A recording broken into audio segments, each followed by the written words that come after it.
Okay, welcome to Dial. This is the Acapellist. I'm here with the lovely Di, my co-host for this show, and our guest for tonight, Donna Murray. Hey, Donna, how Hi, you doing? I'm doing very well, thank you. Earlier this afternoon, Donna, I walked her through to discover that she does have a camera and a microphone on her computer. So this is her first ever video thing, and we're I doing am it not a techie person. and we're doing it on Facebook and YouTube just to kind of like show off your technical skills, Donna. Okay. How long have we known each other? Gosh, I came down to Lethbridge after my injury. I think it was in 90 or 91. And I got involved with the therapeutic riding program. And it was through that community that I met your lovely wife, Corolla, through the Lethbridge and area horse community. So probably since 91, Alan? And that's what brought you here was the therapeutic riding program here in Lethbridge? Is that Yes. that's what brought you Yes. here? Yeah. I moved down, brought some of my horses with me. Yeah. Got it. So the incident that you're talking about that changed, that brought you here, do you Mm-hmm. want to talk about that or do you want to talk before the incident about your life before? Well, the incident was that I was crushed by a livestock chute and it broke my back, and I have a spinal cord injury as a result of that. So I had a big lifestyle change. Yeah. Yes. And when you said prior to that, it was horses, multiple, you're always a horse crazy female. Like there's a few of those Yes. around, I think, a couple that I know of. Yes. Yeah. Yeah. Yeah. So I was raised on a farm in the Yeah. very southeast corner of Saskatchewan. We were the last residents in the province. We were 2 miles from the Manitoba border and a half a mile from the North Dakota border. So we had livestock, of course, and grain farming. And for several years, we ran a vacation farm where kids from the city would come and spend time with us. And the horses were always a big part of that, trail rides and 4-H. And then I graduated from high school when I was 16, and I came out to Alberta to work with horses. My first job was at the racetrack in Calgary at Stampede Park, and I lived in a tack room at the end of the stall row right in the barns. That's And, a farm and girl move, eh? That's a farm yeah, girl move. Yeah. really green coming right from the farm to Calgary. And I liked the horses, but I didn't like being in the city. Mm. So I went from there to a quarter horse breeding operation, and I worked there for a while. And then I ended up at what was known as Gladstone Mountain Guest Ranch at Pincher Creek up in the Beaver Mines area. Mhm. And that's really kind of where I found my niche, because I did the pack trips and the trail rides for there. And plus, I did everything else that needed to be done: bartending, waitressing, cooking, cleaning, just whatever needed to be done. And I was there for 9 years during the riding season. The last few years I was there, one winter I took off and went to Olds College and got my farrier certification. And then 2 other winters I went back to Manitoba, and I worked for a fella who had PMU mares. And I started his colts for 2 winters and got them up and going. And then I'd come back to Alberta in the spring and work at the guest ranch. And then I had left the guest ranch, and I was working on a ranch where they had a lot of cattle and horses and things. And so I was doing that and doing my farrier work. And that's what I was busy with at the time when I got injured. So I went from being a very strong, independent, capable person to sitting in a wheelchair. Yeah. Yeah. And your injury was in like more at the base of your spine. Is that kind of where it was? Or? T10, T11, which is sort of in the middle of my spine. Yes. Right. Yeah. Okay. Yeah. Got it. Mhm. Yeah. Wow. Quite a transition. That's for sure. And you were super, like, did you say you went to Calgary and you were 16? Yes. A Yes. single girl going to Calgary, 16, living in the barn to do her horse love. That's oh my goodness. Yes. Yeah. So, but that's the way I was raised. There was work to do. You did it, and you didn't sit around. Yeah. Yeah. Yeah. So after that, now you have this big life change. You're this very active, got all these horse dreams and very, very, very engaged in what you're doing with your horse love. And Mm-hmm. then now you have to kind of rethink your plan. What happens now? Yeah, it was tough, Ellen, but I credit my mom. My mom was my saving grace, and plus I'm blessed with a wonderful circle of family and friends who supported me in whatever way that they possibly could. And so my mom came out to Alberta and was here for quite a while, off and on. I was in the hospital in Calgary for 3 months, and then was released and came back to the ranch at Beaver Mines. But it became apparent pretty quick that that wasn't going to work. And that was what actually brought me into Lethbridge, because I needed to be somewhere where I could access better services and accessibility to be able to live independent. And I had 14 horses at the time when I was injured. So I had to start to disperse them, and but I did bring some of them with me into Lethbridge to work in the therapeutic riding program. And so my mom let me sit around feeling sorry for myself for a little bit, and then she kicked me in the ass and said that I had to think about what I couldn't do, not or what I could do, not what I couldn't do, because and that's applicable to everybody. You can go down a deep dark hole of depression if all you think about is what you haven't got or what you can't do. You got to look at what you can do and what you have got, and move forward. And How I'm not, important, how you important know, is gratitude, you think, there, Donna? oh, gratitude is huge. In fact, many years ago, I started keeping a gratitude journal, and every day I write a minimum of 5 things in my journal that I'm thankful for. So which really helps me during the day to notice things. So if something happens or somebody says something, and I'll think to myself, oh, I'll put that in my journal tonight. Mm-hmm. So it's been Mm-hmm. really good for awareness and being mindful. Sure, you're always out looking of that, right? You're looking out Yes. for that, I should say. Yeah. Mm-hmm. Yes. Diane, like usual, I'm dominating the conversation. Would you like to perhaps put something in here as well? I apologize. Well, you're training me just to sit back in my chair and watch the show. I'm kind of liking my role. I don't have to be, before I was on, and Okay. That's Alan's natural charisma. He's so easy to talk to. yes. So now here's what I hear, Diane. You've given up hope. He's just on a roll. Just let him go. I don't care anymore. He's not even going to include me, the bugger. Yeah. The question of the hour is, am I going to include you in my gratitude journal tonight? That's a good one. I will. I'll put that Alan taught me how to use my computer camera and mic. And that I got to have this experience with you guys for sure. Oh, okay, well, that's great. I do have a burning question though, Donna, because you mentioned the Gladstone Ranch in the Pincher Creek area. Mm-hmm. So our guest, Alan TJ Gladstone, her family is from that area. Oh, yeah, probably. Well, the mountain was named after, I believe, Senator Gladstone. That's her grandpa. She probably has a family connection to them. The Senator Gladstone is her grandpa. Oh, cool. Yeah. So there's Mountain and Gladstone Creek up there. Yeah. Yes. Yeah. Beautiful part of the province. Yeah, I've been to their house. Oh, cool. Yeah. Wow. Nice. And TJ is who we have a show with on Monday nights. Oh, so okay. TJ Gladstone, Diane, Annette Brucehead, and I have a show on Monday nights. Cool. And that's that one that is the really hard to pronounce. Diane, what's it? How do you pronounce it again? I know it starts with A. Yeah, it does. It does. And there's a whole bunch of syllables and things after that. But yes. 17 letters after that. Exactly. You probably are aware of Jim Gladstone, who was a champion calf roper. And many times over the years when I was there, people would come thinking it was the Gladstone family who owned the ranch. But it had just been named after Gladstone Mountain. The Gladstone family didn't have any affiliation with the ranch itself. Yeah. Okay. Mm-hmm. Good. Interesting.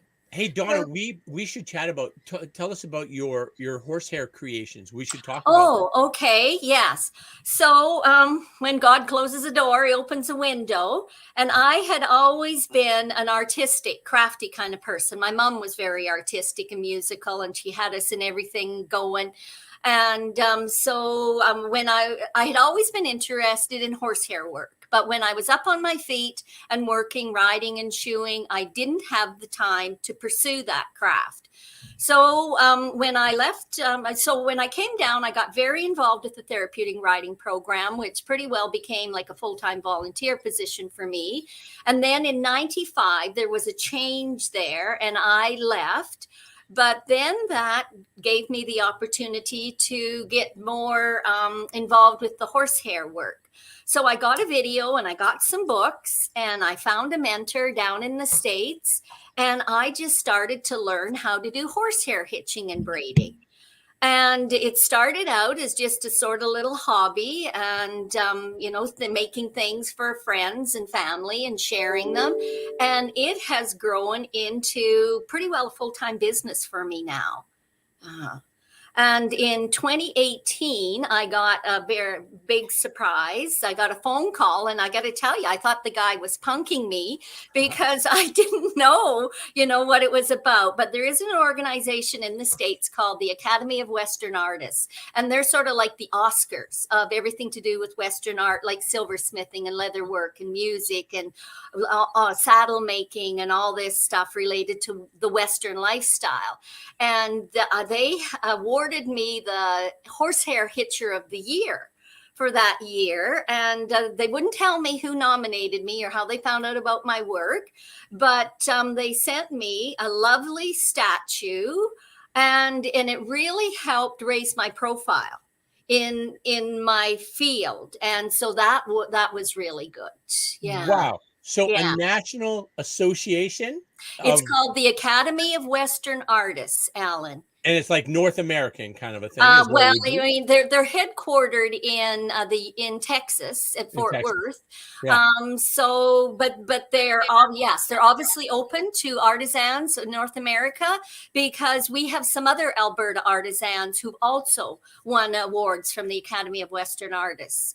There is a really big talent pool in Alberta of people who do beautiful, amazing work, leather work and silversmithing. And you are in the category as an award-winning artisan for your horse work. That's yes. amazing. Would you like to see my award? I would. Okay, I'll just get over here and get it. All right. I'd also like to know about her art.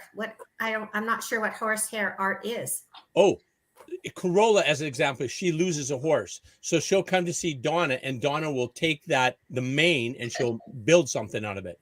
So there's my award that they sent to me. It's surprisingly heavy, but and the award ceremony was in Fort Worth, Texas. Unfortunately, at the time, I was working for Elections Alberta, and we were just before our last provincial election, and I was running the office, so I wasn't able to go down to Fort Worth to attend the ceremony.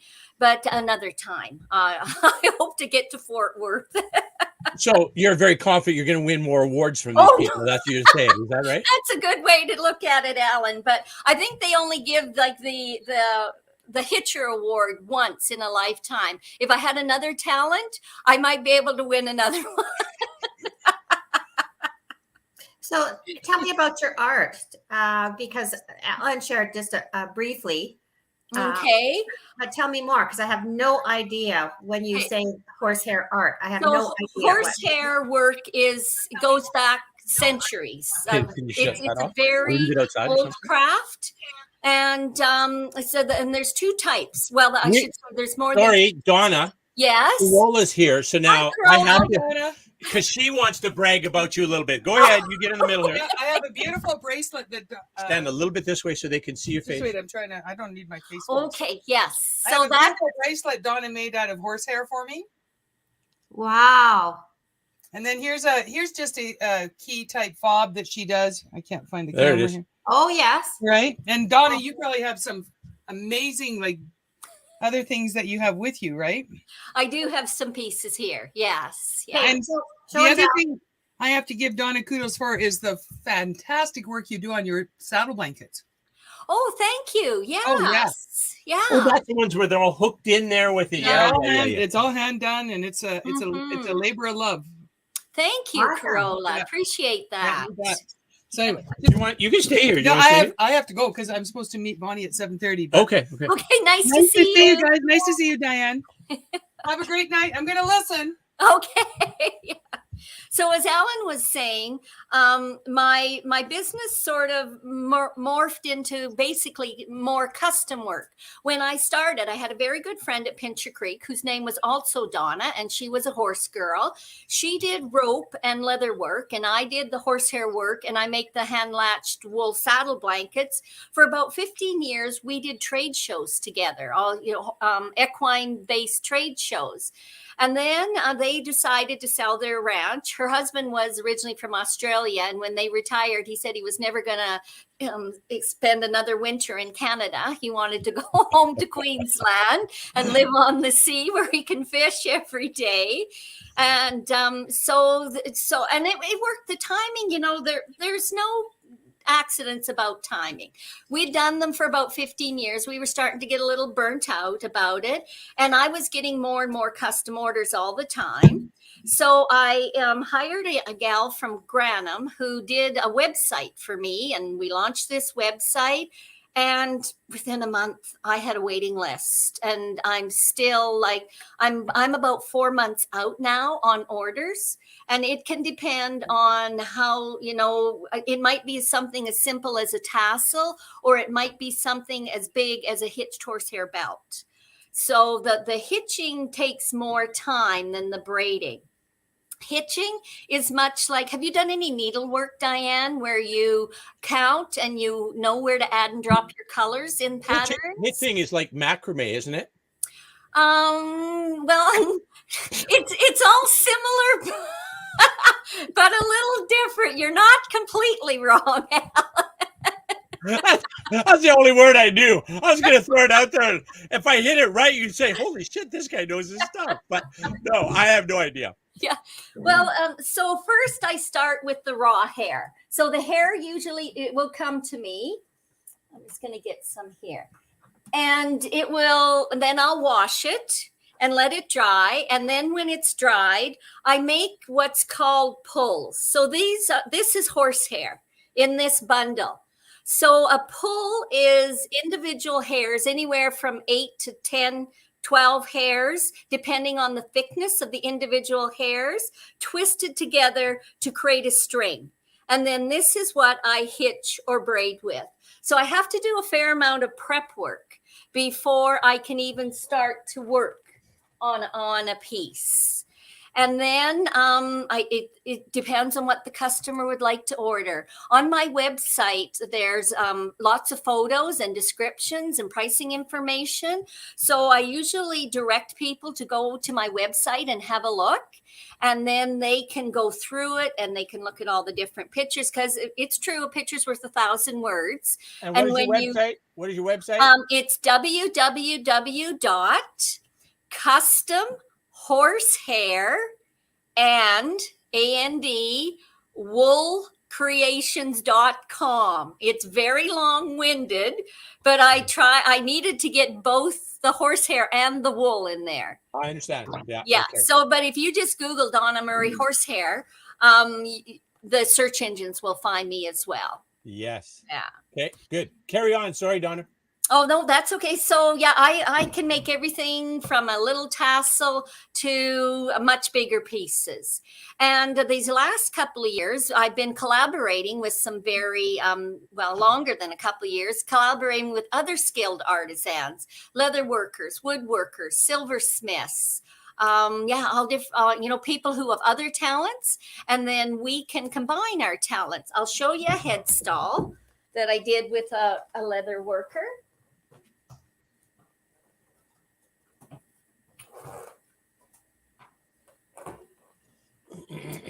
So this head stall is going to a customer in Saskatchewan. And if you can see, so this is the brow band on it. This is called a head stall, which means it's got no bit and it's got no reins. A bridle is when it's all complete, but this is just the head stall. So in the brow band on the head stall, you can see there's an inlaid piece in here. That is hitched horsehair, using hair from their horse. So the beautiful leather work has been done by a fella by the name of Ralph Thornton at Sedalia, Alberta. And the beautiful silver pieces have been made by a fella by the name of Leonard Haraga, who's here in Lethbridge. And the Haraga family are well-known rodeo family. So it took 3 of us to create this piece. Beautiful. Wow, that's great. And that must get like complicated when you're selling these items, I guess. But well, this is a custom order, Alan. Oh, yes. right. So you get the order, and you know who's doing what work. And because this is a high-end piece. So it's I wouldn't just make one of these up on spec, seeing as how I'm not doing trade shows currently. Right. This would have to be a custom order because I had to make the horsehair piece, and then Leonard did all the silver pieces. There's 3 buckles and 2 conchos on here. And then I send it to Ralph, and Ralph puts it all together and he sends it back to me. And then the customer will come and get it. Okay. This particular piece. Yes. So in a way, like for you, where you had that reputation built up before COVID, you didn't have to rely on the trade shows, because that would have been a big challenge for you. Yes, exactly. Yeah, I guess that's one blessing to sort of been out of the trade show scene for a little while, is that it didn't affect my bottom line at all. Excellent. Yeah. I put the link for your website on there. I see that. Thank you very much. Yes. So I love the independence of being able to work at home and the convenience. So it doesn't matter what the weather is doing. I'm able to work at home, and I set my own hours. Some days are more productive than other days. The COVID thing didn't affect me at all. So nice. Yeah. Cool. Well, obviously, my wife is a big fan of your work. So yes. Yeah. And Carol and I we both share a love of horses. And for many years, Carol and I were on the board of directors for the Southern Alberta Equestrian Council. So word of mouth from somebody like Carola, who's still very active in the horse world, is gold for me. I really, really appreciate that. Yeah. Yeah. Hey, when you went to what was then Lethbridge Therapeutic Riding Association, right? Or maybe it was Rainbow Riding at that time. Yeah, it was Rainbow called Riding. Yeah. When you went to Rainbow Riding, you went there as a participant to be healed, or to heal others, or both? Like what was your role when you went there? Well, my intention when I first went there was to work on myself, to get my strength and balance and everything as good as it could be, and just to be around horses again. And then it just morphed into a bigger role where I became a member of the board of directors, and I was very, very involved in fundraising and organizing the camps and clinics and things like that. Yeah. Yeah. But Carola, I saw one of those old books. Do you remember the SAEC little advertising directories? The whole cut and paste, photocopy, staple type of a technology from whatever, 1999 or something. I used to do the newsletters for the Southern Alberta Equestrian Council, and it was a labor-intensive job. Yes, it was. But I met a lot of good people through SAEC, and so I appreciate that experience. Your Yes. What else? Fabulous. I'm looking at your website, Donna. Oh, thank you. Yes. The gal who built it, her name is Linda Baxter, and her business is Chicks Equine Design. She also has a beautiful website called Art in Canada. She helps to promote other artisans' work as well. Yes. Yeah. Beautiful. Thank you. Yeah, she did a great job. I'd like to get it updated at some time, but sort of on the back burner. So Linda taught me, how to use my website, how I can add and change things on the back end, and that's about the limit of my tech stuff. It's just not something I enjoy. I figure I'm better off paying somebody who knows what they're doing and likes to do it rather than me struggling with the computer when I'd rather be spending time doing my horsehair work. Exactly. Yeah. Except that now that you got this video conferencing figured out, oh my goodness. Tonight, 4 a.m, she's going to be on with her buddy Abby in Ireland having a Guinness and a chat over the video. That sounds fun, Alan. This has happened for me when for whatever reason, I had people from Ireland and Scotland who sometimes would come on and talk to me while I'm singing, right? Wow. And for them, it was like 4 a.m. And the one was waiting for a calf to be delivered. And the other was, he had a dairy farm. So he was milking his cows and that. And so, that's great. Yeah, it was kind of strange. But well, I really appreciate what technology can do and how awesome it can be. I'm just not really interested in learning how to do that. That's somebody else's gig. Oh, of course. And you know what? When you think about screen time as just a thing, most of us spend way too much time looking at screens, right? Not enough time looking at human faces and but that's true. Yeah. I was glad to hear you say you're going to put this on Facebook, Alan, on your page. It is, yes. Okay, because right now I'm kind of in Facebook jail. So I can't upload videos from YouTube to my Facebook page like I used to be able to do. Okay. Because I obviously said or shared something that Facebook didn't like. Donna, why? Don't we have any kind of checks before we bring guests on? Don't we ask questions like this? Yeah. So. I won't go there with my political opinions on stuff. That's a whole other show, and we don't want to get you kicked off of YouTube. Thank you. I got to tell you, this was so goofy. I had for I'm going to say about 3 weeks, I would do a little singing video thing, and then it would be live, and then the next day I get a thing from YouTube saying your video has been pulled off because it does not comply with our sex and nudity standards. And I'm like, what? So I every day I go on, do the same thing. No sex nudity violations, please review. And they'd say, oh, okay. And it's back on. And this went on and on and on. And the thing about the review appeals thing shut down. It wouldn't work after a while. You couldn't do that, right? They don't want to hear from you. Yeah. So in the end, what it was, we find out there was a picture that I had. It's a beautiful picture of this girl on a swing, and she's swinging and she's singing, and the sun is in her face, and her hair is blowing back as she's singing. Anyways, my friend Scott Sweetman tells me, here's what the analytics looked at, said, this is human, and there's so much flesh in this picture, or so much, skin in this picture, it must be nudity. Oh my gosh. Crazy. The lunatics are running the asylum. I know. Yeah. But that's a whole other show. Exactly. Right. So not my first time in Facebook jail, and probably won't be my last. How long is your jail sentence?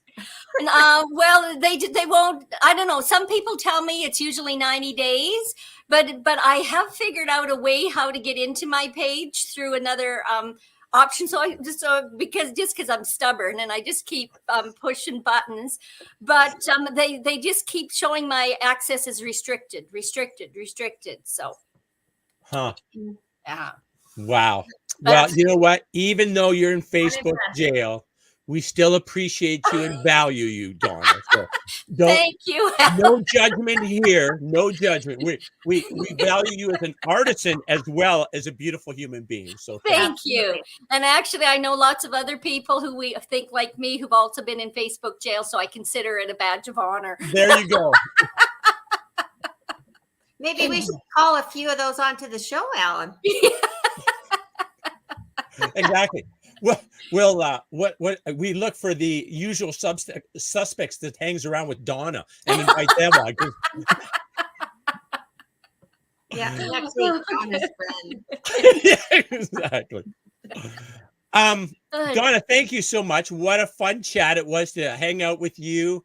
I forgot how easily you laugh and how easily thank you you. smile. That's so nice. Well, Yes. and again, like I say, I just credit my mom and my family and friends. Like my friends and who were my friends before my injury are still my friends, and I've made some really wonderful friends ever since. Like this, even though it's difficult, it opened up a whole other experience for me. And Elon Musk is doing big things with his Neuralink program, and look what that man does. So, and recovery from paralysis is one of his projects. So I'll never say never. No, I know. I just watched that interview with him like a couple days ago, and it was, he's saying that they were just applying for the first human trial with Neuralink. Mhm. And they're, when they get the bugs worked out for the first 10 years, it's only going to be to restore functionality for people who have suffered injuries like yours, right? So Yeah. wouldn't cool. that,